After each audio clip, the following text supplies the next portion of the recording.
ఆ ఎలక్షన్ అప్పుడేమో జుట్టు ఇలా ఎగరేసుకుని ఇట్టా అని నా ప్రాణం అడ్డేస్తాను, ఇక్కడి నుంచి వైజాగ్ స్టీల్ ప్లాంట్ ఎవరు తీసుకెళ్ళి మాట్లాడే పవన్ కళ్యాణ్ ఏమయ్యాడు? నా ప్రాణంలో ఊపిరుండగా నేను ఇక్కడ ఉండగా ఒక అడుగు జరగదు స్టీల్ ప్లాంట్ అన్న చంద్రబాబు ఏమయ్యారు? అక్కడ వాళ్ళు ధర్నాలు చేస్తున్నారు, వాళ్ళ ఉద్యోగాలు పోయి 4 ఫర్నేసులు క్లోజ్ చేసేసారు, బలవంతంగా రిజైన్ చేయిస్తారు, జీతాలు ఇవ్వటం లేదు. నోరు ఇప్పరే, సిగ్గు శరం లేదా? ఇప్పుడు నోరు ఇప్పరు.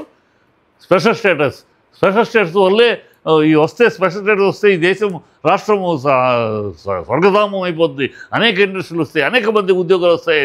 ప్రగల్భాలు పలికి చంద్రబాబు అవి ఇవ్వట్లేదు కనుక నేను బీజేపీ రోజు తెగతెంపులు చేసుకుంటాను, స్పెషల్ స్టేటస్ ఇవ్వట్లేదు, మోసం చేస్తున్నారు అని చెప్పి కదా 2018లో నువ్వు వచ్చేసావు. ఇవాళ అడగవే ఆ మాట. ఇవాళ మన చేతిలో కదా ఉంది, కేంద్రం జుట్టు మన చేతిలో కదా ఉంది. నువ్వు నితీష్ కుమార్ కాదంటే పడిపోద్ది కదా గవర్నమెంట్.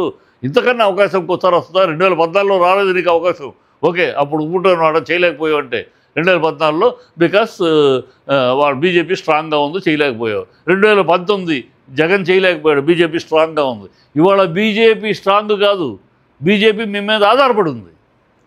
ఇప్పుడు కదా అవకాశం, నెవర్ ఇప్పుడు తేలేకపోతే ఇప్పుడు దాని గురించి నోరు మెదపరు. ఎందుకోసం భయపడుతున్నారు? ఎవరి కోసం భయపడుతున్నారు? ఏ కేసుల కోసం భయపడుతున్నారు? ఏ పదవుల కోసం భయపడుతున్నారు? ఎందుకు నోరిప్పరు? వీళ్ళు పరిపాలిస్తున్నారా? ప్రజల కోసం పరిపాలిస్తున్నారా?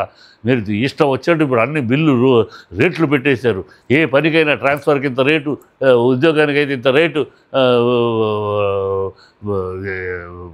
ప్రమోషన్కి అయితే ఇంత రేటు రేట్లు పెట్టి పారేసి మొత్తం దుమ్ముకోండి, దొబ్బుకోండి, దోచుకోండి, దాచుకోండి.